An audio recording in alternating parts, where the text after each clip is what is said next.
isa lang ang reklamo ng mga magsasaka. Huwag niyo pong papapasukin sa aming bayan. Kaming mapuputi na ang buhok at yung malapit na mag-menopause. Kanina kuya pagdating dito wala na. Pauwi pa lang.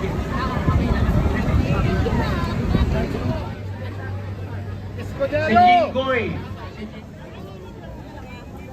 Ano dyan? Si Pastor Peter Cayetano.